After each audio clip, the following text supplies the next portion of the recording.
What's up, guys? Welcome back to the channel. We got some good news. Recall 24TA07 is finally out. So Tundra owners out there, you'll finally be able to get your engine replaced free of charge, of course. Now, here's how Toyota is going to do this. They are not going to allow everybody to just come in and get their engine replaced all at once. They're actually going to release this recall out in 4 phases. Phase 1, they will do approximately 27,000 vehicles. Phase 2, another 27,000. Phase 3, another 27,000. And phase number 4, another 27,000. Ultimately, a total of 100,000+ vehicles, trucks. So like I said, they're not going to allow you to come in all at once. So depending on the VIN you have will determine which phase you will fall under. So phase 1, the remedy is available right now. So clearly, if you're under phase 1, you could come in, give the dealership, closest to your VIN, and then they can schedule an appointment for you to come in. Now, if you fall under phase 2, the estimate remedy launch time would be January 2025. And then phase 3 will be March 2025. And then if you fall under the category of phase 4, the estimated remedy launch time would be May 2025. So like I said, everybody won't come in all at once depending on your VIN. If you call in and give the dealership your VIN number, they will be able to tell you whether you are still in the interim stage or if you will be able to have the remedy performed right now. Now, for this recall, Toyota has provided us a new engine hoist. Why did they do that? What was the need for a new engine hoist? Because clearly, before the recall came out, we were already replacing these engines and we didn't need the new engine hoist. If you really think about it, the only reason why they provided us this engine hoist that we have for this recall is because they wanted to minimize the amount of parts we would have to remove and able to replace these engines. So what's different with this engine hoist? So now if you take a look, the new engine hoist is on the left. The one we would normally use is found on the right. So what's the difference? The new engine hoist gives us the capability to pick up the engine from the truck without having to dismantle and remove the front bumper, the front radiator, the condenser, the intercoolers, and all that stuff. Because the old hoist, it was impossible for us to reach down in there. Well, I wouldn't say impossible, but it was very risky and dangerous for us to try to lift that engine up that high because the engine weighs about over 600+ pounds. So for us to be able to pick up that engine and lift it all the way up out of the engine room over the radiator support was very risky. So what guys would do in the shop, or what we would do is remove the whole front bumper, radiator, condenser, all the lines for the intercooler. So that way we wouldn't necessarily have to pick the engine up completely over the radiator support.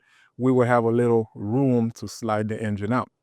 But like I said, that was risky business. And as a customer, you don't want to find your truck front bumper and everything dismantled. It's not really a good sight to look at. So that was option A. Now, some dealers, guys were like, nah, man, I don't want to dismantle the whole front of the car or the truck. I have a better idea. I'm going to remove the cab. Now, believe it or not, to remove the cab out of these trucks, it can be done in about 2-3 hours. If you're already familiar with what to do, it's about 4 nuts underneath the cab, take away the shifter cable, a couple engine harness, brake lines, and before you know it, the cab is ready to come up. So some guys at dealers, they were like, hey, I'm gonna save me some time. Instead of trying to reach my hand into these tiny little areas and rooms in the engine bay, I'm just gonna lift up the cab. That way I can move around freely and then I can get the engine out as quick as possible. But what's the problem? The problem is you as the customer don't want to see your $60,000, $70,000+ truck in that condition. You don't want to see a cab removing the front of the frame exposed, and you just think it's a totaled vehicle at that point. So Toyota kind of said, hey, we don't want to see that either. We're going to provide you with this new engine hoist. And I took a look at the instructions on how they want us to remove it, guys. Like I said, I'm pretty impressed on how they did it. The instruction is very clear. They made it really easy and very little parts that we would have to remove. So the whole front end of the radiator support, we no longer have to do that because of this new engine hoist. And the whole cab off repair, that's not necessarily in our best interest either. And the customer will certainly not appreciate seeing their cab off their brand new Tundra that they're still making payments for. Before this engine hoist came out, I already told myself the next one, I'm going to try to pull the cab off to try to save me some time because it may be bad for the customer to look at, but as technicians, it's not really that difficult of a job for us to remove the cab off the frame. think they did the right thing by providing us with this new engine hoist. Like I said, we'll be able to go in, replace the engine without having to remove all these components, all these parts. And like we already found out, the engine will come complete. So the amount of stuff we would have to transfer over, they're not that much. So we will still need to transfer the harness, the alternator, the AC compressor, the pulleys, little things like that. But it's not as bad as taking the whole front end of the truck apart and then, or worse, removing the cap. Toyota did not like that kind of repair, and then I'm sure you've seen it online. Customer were not appreciative of that either. But they made it really easy for us. I took a look at the repair instructions and the process on how to get it in and out, at least the way Toyota wants it, with very little parts being removed as possible. And I think it's a good idea. So if you guys own one of these trucks out there, hang tight. At least the remedy is already out. It's in place. Hopefully you fall under phase 1. You can get yours right now, but if not, you would have to wait till whatever phase you fall under is released, and then that way you can schedule your appointment with your Toyota dealer that's near you, and then that way you could come in and get the recall performed. So at least they got us well prepared. They got some instruction videos and training courses for us to follow on how to do it effectively.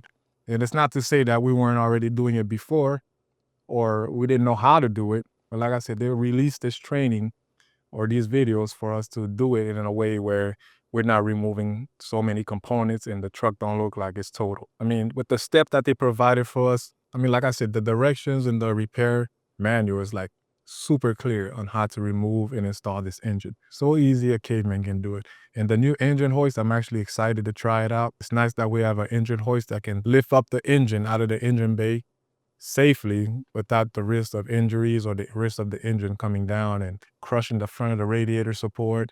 Or most importantly, now we don't have to dismantle the whole front of the truck, and we don't have to try to do like what some of these guys were doing, removing the whole cab from the frame. So I'm excited. So that's all I got for you guys. The recall is out.